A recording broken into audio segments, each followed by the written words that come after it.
Belle bonjour mes frères et sœurs, c'est toujours un plaisir pour moi de vous retrouver pour parler de ce sujet qui me passionne tant, la terre de mes ancêtres, Haïti. Cette vidéo est un appel à la réflexion à bon nombre de personnes qui continuent de penser qu'on peut reconstruire une nation saine et prospère sans comprendre l'état de ses fondations. Haïti est le résultat d'un passé certes victorieux, mais surtout tragique et douloureux. Ces réalités sont inscrites dans les mémoires conscientes ou inconscientes de chacun de nous, et il est nécessaire de le prendre en compte sans pour autant tomber dans le piège des lamentations ou des demandes de reconnaissance incessantes. Élever la prochaine génération sans tenir compte de notre passé, de nos faiblesses, de nos schémas dysfonctionnels, revient à l'exposer à connaître les mêmes défis que les générations précédentes. De plus, ne pas se sentir concerné ou penser que nous sommes à l'abri de ce que vivent nos semblables du fait de la distance n'est qu'un leurre. Tôt ou tard, la réalité finira par nous rattraper. L'esclavage et ses conséquences sont les principales raisons pour lesquelles nous ne parvenons pas à nous organiser, à passer à l'action. De ce fait, j'ai trouvé logique de poursuivre cette série de vidéos avec l'explication de l'esclavage en 5 points à l'époque de Saint-Domingue, ce qui me permettra par la suite de faire un lien avec les défis que la population haïtienne rencontre encore aujourd'hui. Mais d'abord, j'aimerais faire un petit éclaircissement sur les termes qui vont suivre.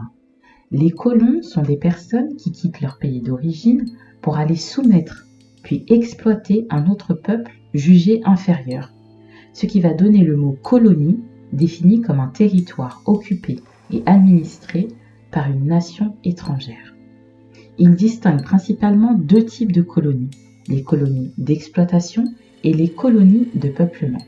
La première est une stratégie dans laquelle des occupants étrangers et armés vont jouer le rôle d'une sangsue auprès des autochtones, les réduisant à la servitude. La seconde consiste à s'imposer militairement aux autochtones pour maintenir la peur et pour donner l'impression de les protéger des attaques extérieures. Ces derniers n'ont donc pas l'impression d'être esclaves puisqu'ils ont en apparence les mêmes droits que le pays qui les occupe. L'autre particularité de la colonie de peuplement est de s'assurer de faire ce qu'ils appellent un brassage de race à l'aide du métissage afin de maintenir leur occupation même après leur départ du territoire. Ces petites précisions ayant été faites, nous allons pouvoir entrer dans le vif du sujet. C'est parti!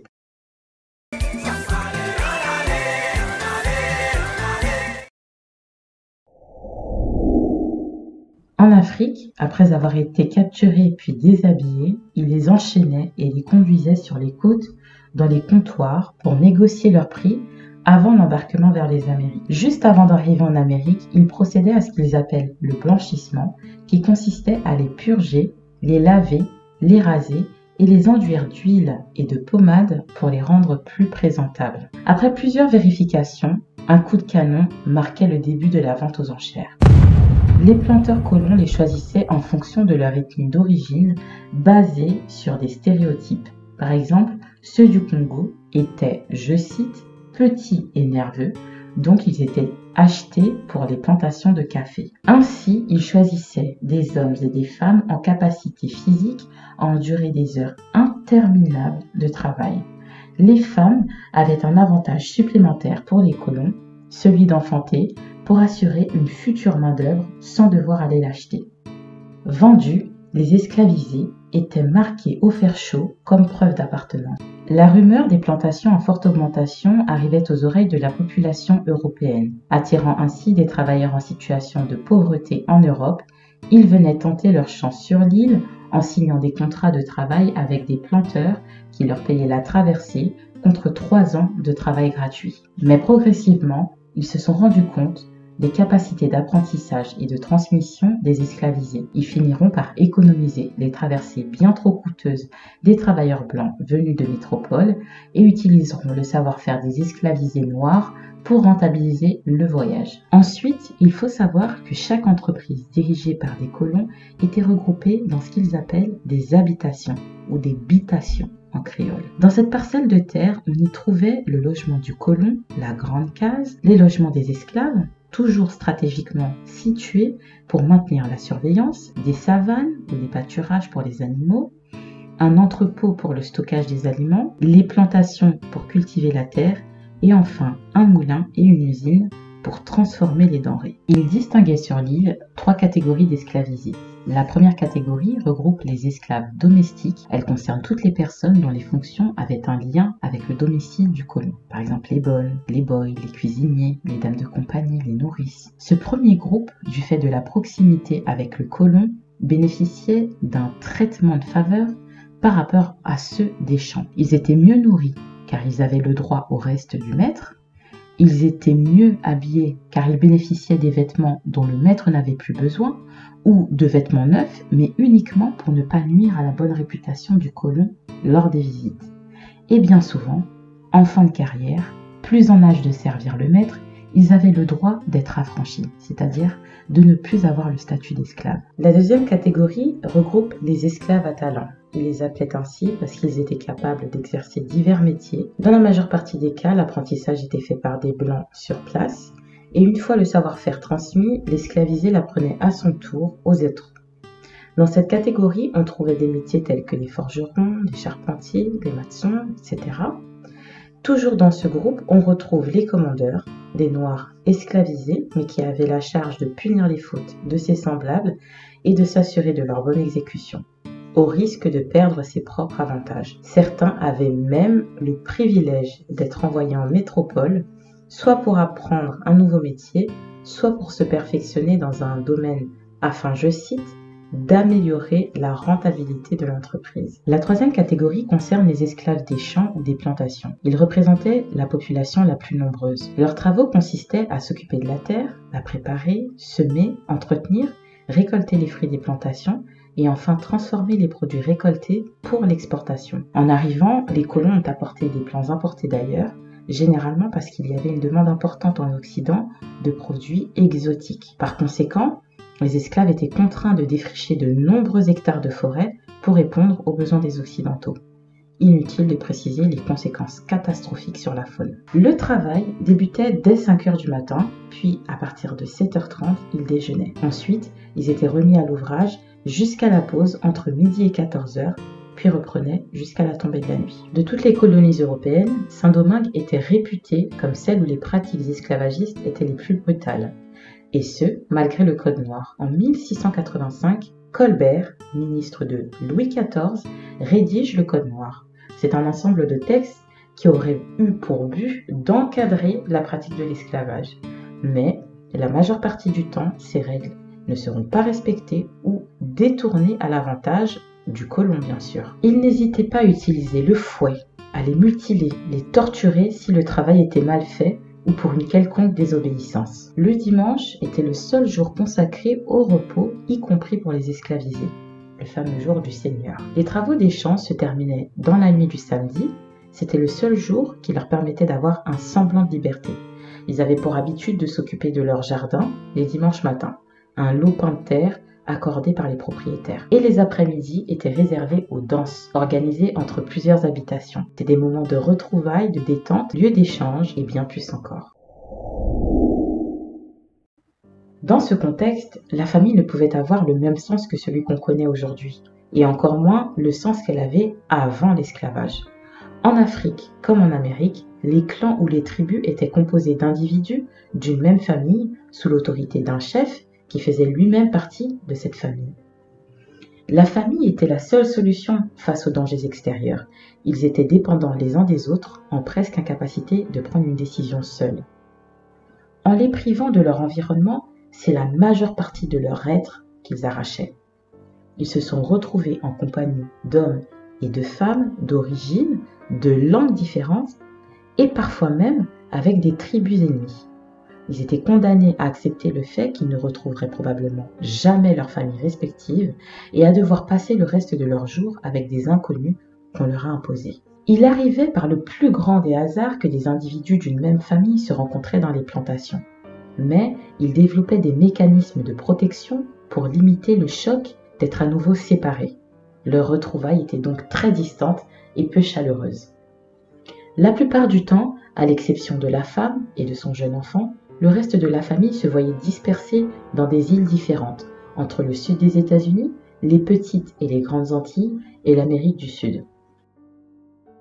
De ce malheur en a découlé une force insoupçonnée puisque leur condition de vie commune a créé un élan de solidarité. Les difficultés de la vie ont resserré leurs liens. Une fois unis, la vie devenait plus facile. Plusieurs voyageurs de passage sur l'île étaient frappés par l'amour et les liens fraternels qui les unissaient. Malgré leurs différences, de nombreuses histoires d'amour ont vu le jour et c'est ainsi que les premières familles de l'île se sont constituées, essayant tant bien que mal de retrouver la vie qu'on leur a dérobée. Bien qu'interdit par le Code noir, il arrivait que les individus se marient. Mais le statut marital n'empêchait pas la revente d'un des individus vers d'autres plantations ou pays. La loi coloniale stipulait que les enfants nés de ces relations entre esclavisés épousaient la condition de leur mère. Ainsi, dans les cas où la mère était esclave, l'enfant le devenait également et appartenait aux colons auxquels sa mère était rattachée.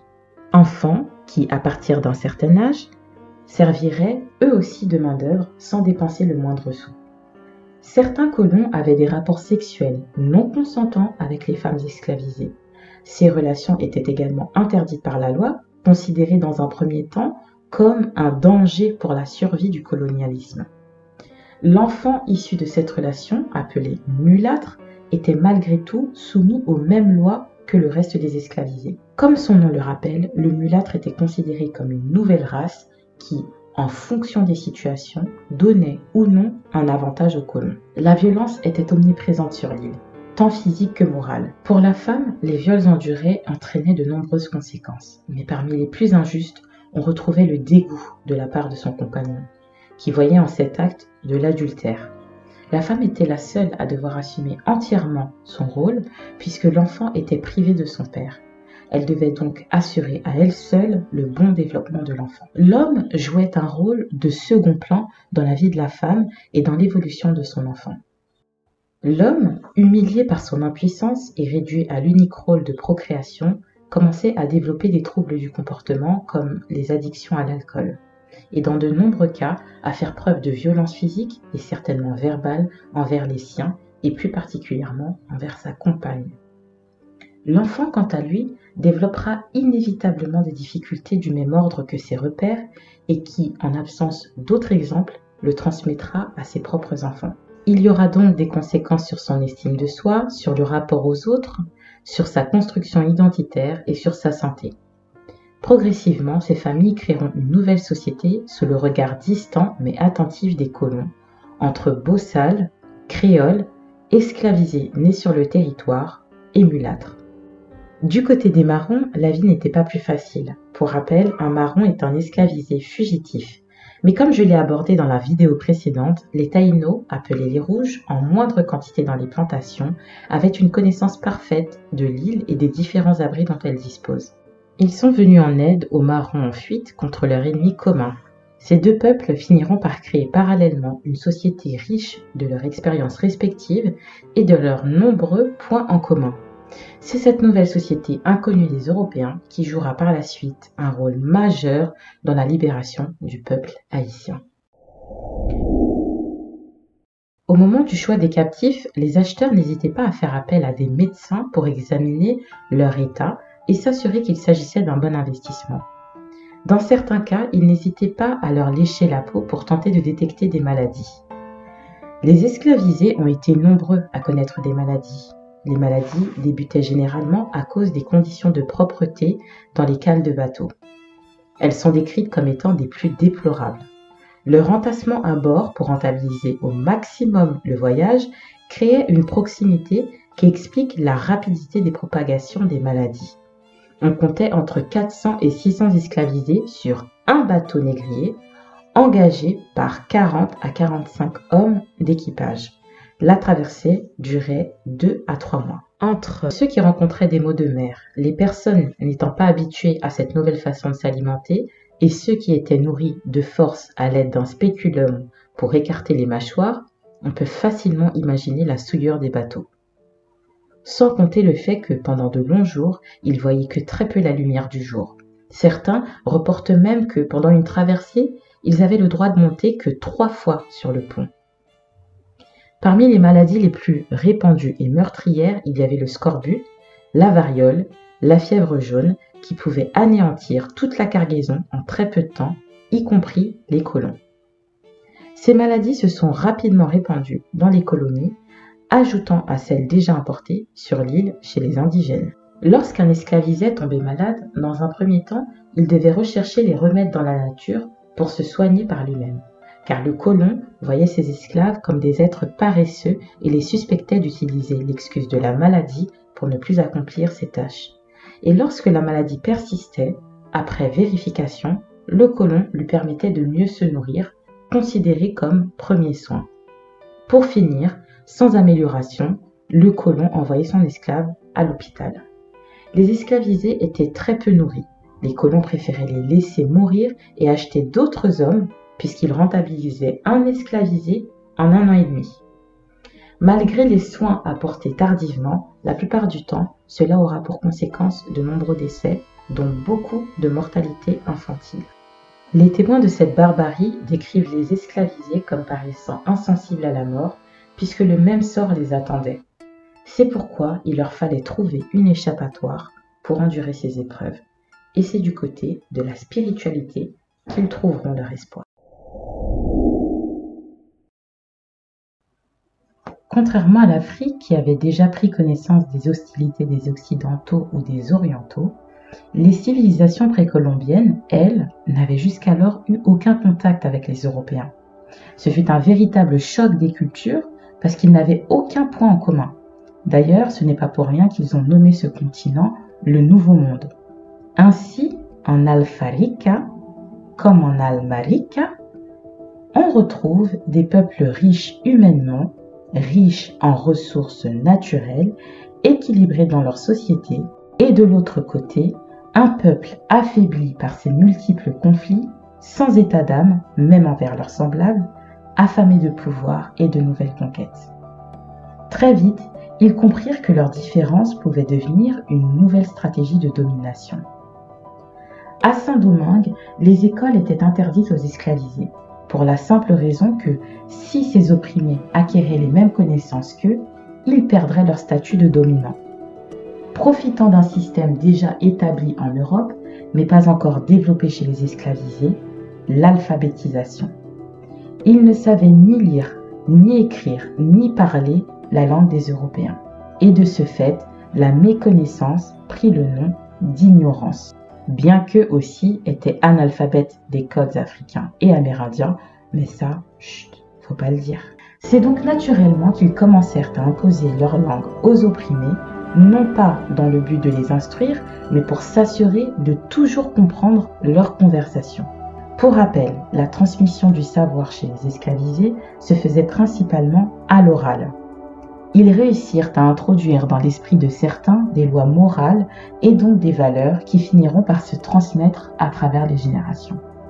Juste à titre informatif, il faut prendre en compte le fait qu'à l'époque, un quelconque manuscrit en provenance d'Europe était systématiquement imprimé par l'Église catholique romaine et la royauté européenne. Ils se réservaient donc le droit de publier ou non en fonction de leur intérêt. Des guerres éclatèrent venant affaiblir le pouvoir de la France, telles que la guerre de 7 ans qui les opposait à la Grande-Bretagne.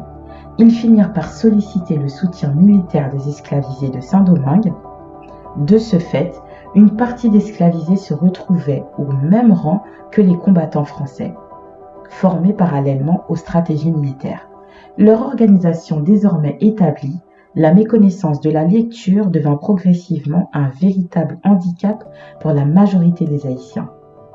Pour évoluer dans la société, il fallait être instruit.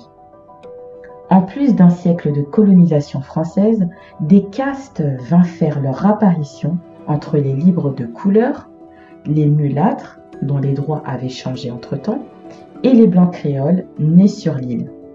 Contrairement au reste de la population, eux avaient accès aux écoles.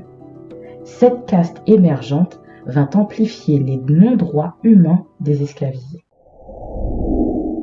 L'homme blanc devint l'ennemi numéro 1 dans les cœurs des opprimés. Mais parmi les hommes blancs, un groupe se démarquait du reste. Contrairement aux autres, eux parlent de liberté, de bonnes nouvelles, de croyance en une entité supérieure, et donc attisa leur curiosité dans un quotidien si misérable. Ce sont les missionnaires. Évangéliser afin de sauver les âmes perdues et répandre la bonne nouvelle à toutes les colonies européennes aux Amériques. Ils s'appuyaient sur l'Inquisition pour justifier leur présence sur le territoire, car ils prétendaient que les Arawaks pratiquaient le sacrifice humain et le cannibalisme, et que les Africains pratiquaient l'animisme, un terme réducteur qui désignait en réalité toute forme de croyance spirituelle inconnue. La seule solution était donc la conversion de ces pratiques en la foi chrétienne. On comprend donc que le mot missionnaire est en réalité un dérivé de disciple ou d'apôtre. Face à plusieurs échecs dus à l'insoumission des évangélisés, comme ce fut le cas au contact des Taïnos, les enjeux étaient bien trop importants pour que ces missions se soldent en échec. La violence laissa place à des techniques d'évangélisation plus souples pour atteindre leur but. Les missionnaires étaient désormais comparables aux sociologues ou ethnologues d'aujourd'hui. Leur stratégie consistait à observer, décrire, recueillir les informations au contact des autochtones et expliquer leur vie sociale. De part et d'autre, il était impossible de passer à côté de leur endoctrinement. Même dans les bâtonnets grillés, les disciples avaient la responsabilité de sécuriser la traversée par les prières publiques quotidiennes et par des messes hebdomadaires. Les colons baptisaient systématiquement les enfants âgés de moins de 12 ans dès qu'ils entraient sur leur habitation.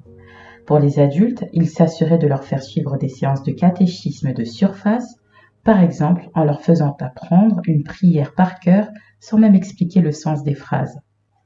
Baptiser voulait également dire remplacer le prénom d'origine de l'esclavisé par un prénom chrétien.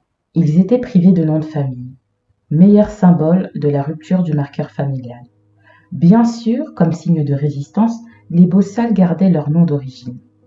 Ainsi, un individu pouvait avoir plusieurs noms, en fonction de son parcours de vie.